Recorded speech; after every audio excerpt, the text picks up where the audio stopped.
ನಿಮ್ಮ ಸತ್ಯ ಯುನಿಲೆಟ್ ಅಲ್ಲಿ ಫುಲ್ ಮೂನ್ ಸೇಲ್ ಜೂನ್ 29 ಒಂದು ದಿನ ಮಾತ್ರ. ಸತ್ಯ ಯುನಿಲೆಟ್. ಕಲಬುರಗಿಯಲ್ಲಿ ಹೃದಯ ವಿದ್ರಾವಕ ಘಟನೆ ನಡೆದಿದೆ. ಮಗುವಿನೊಂದಿಗೆ ಬಾವಿಗೆ ಜಿಗಿದು ತಾಯಿ ಆತ್ಮಹತ್ಯೆ ಮಾಡಿಕೊಂಡಿದ್ದಾರೆ. ಆಳಂದ ತಾಲೂಕಿನ ಚಿಂಚನಸೂರು ಗ್ರಾಮದಲ್ಲಿ ನಡೆದಿರುವಂತಹ ಮನಕಲುಕುವ ಘಟನೆ ಇದು. 1.5 ವರ್ಷದ ಮಗುವಿಗೆ ಅಂಬಿಕಾನ್ಗೆ ಅವ್ರ ತಾಯಿ ಇನ್ನೂ 25 ಸಣ್ಣ ವಯಸ್ಸಿಗೆ ಮದುವೆ ಮಾಡಿದ್ರು. ಆತ್ಮಹತ್ಯೆ ಮಾಡ್ಕೊಂಡ್ಬಿಟ್ಟಿದ್ದಾಳೆ. ಕೌಟುಂಬಿಕ ಕಲಹ ಹಿನ್ನೆಲೆ ಆತ್ಮಹತ್ಯೆಗೆ ಶರಣಾಗಿರುವಂತಹ ಶಂಕೆಗಳಿದ್ದಾವೆ. ಅಂದರೆ ಏನಾಗಿತ್ತು? ಕೌಟುಂಬಿಕ ಕಲಹ ಅಂದರೆ ಸಹಜವಾಗಿ ಗಂಡ ಹೆಂಡತಿ ಜಗಳ ಇರುತ್ತೆ, ಅದಾದಮೇಲೆ ಅತ್ತೆ ಮಾವು ಟಾರ್ಚರ್ ಇರುತ್ತೆ, ವರದಕ್ಷಿಣೆ ಕಿರುಕುಳ ಇರಬಹುದು. ಜಸ್ಟ್ ಅನುಮಾನಗಳಷ್ಟೇ. ನೋಡಿ, ಬಾವಿಗೆ ಜಿಗಿದು ಆತ್ಮಹತ್ಯೆನ ಮಾಡ್ಕೊಂಡಿದ್ದಾಳೆ.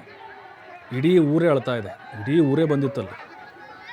ಅವ್ರ ಕುಟುಂಬಸ್ಥರ ಮೇಲೆ ಆರೋಪ. ಈಗ ಕುಟುಂಬಸ್ಥರ ಮೇಲೆ ಈಗೇನು ಮಹಿಳೆ ಆತ್ಮಹತ್ಯೆ ಮಾಡ್ಕೊಂಡಿದ್ದಾರೆ ಅಂಬಿಕಾ, ಅವರ ಕುಟುಂಬಸ್ಥರು ಹೇಳ್ತಿರೋದು, ಇಲ್ಲ ಗಂಡನ ಮನೆಯವರೇ ಟಾರ್ಚರ್ ಮಾಡಿದ್ದಾರೆ, ಅವಳಿಗೆ ಮಾನಸಿಕವಾಗಿ ನೆಮ್ಮದಿ ಇರಲಿಲ್ಲ, ಡೇ 1ಇಂದಲೂ ಕೂಡ ಅವ್ರು ಕಣ್ಣೀರು ಹಾಕ್ಸಿದ್ರು, ನೆಮ್ಮದಿ ಅನ್ನೋದೇ ಇರಲಿಲ್ಲ ಅವ್ರಿಗೆ, ಅವಳಿಗೆ ಮದುವೆ ಮಾಡಿಕೊಟ್ಟಿಂದ ಗಂಡನೂ ಟಾರ್ಚರ್ ಮಾಡ್ತಿದ್ದ, ಅತ್ತೆ ಮಾವು ಟಾರ್ಚರ್ ಮಾಡ್ತಿದ್ರು, ಹೀಗೆ ಈ ಥರದ ಆರೋಪಗಳನ್ನು ಮಾಡ್ತಿದ್ದಾರಷ್ಟೇ. ಇನ್ನೂ ಅದು ತನಿಖೆ ಆಗಬೇಕು, ಶಿಕ್ಷೆ ಆಗಬೇಕು ಅಂತ ಒತ್ತಾಯವನ್ನು ಮಾಡ್ತಾ ಇದ್ದಾರೆ.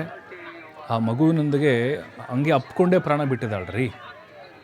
ಆ ಶವ ತೆಗೆಯುವ ಒಂದು ಸಂದರ್ಭದಲ್ಲಿ ಹಾಗೆ ಇತ್ತಂಥದ್ದು. ಅಗ್ನಿಶಾಮಕ ಸಿಬ್ಬಂದಿಯವರು ಆ ಒಂದು ಮೃತದೇಹವನ್ನು ತಗೊಂಡು ಬಂದ್ರಲ್ವ, ಅಪ್ಪಿಕೊಂಡೇ ಪ್ರಾಣ ಬಿಟ್ಟಿದ್ದಾಳೆ.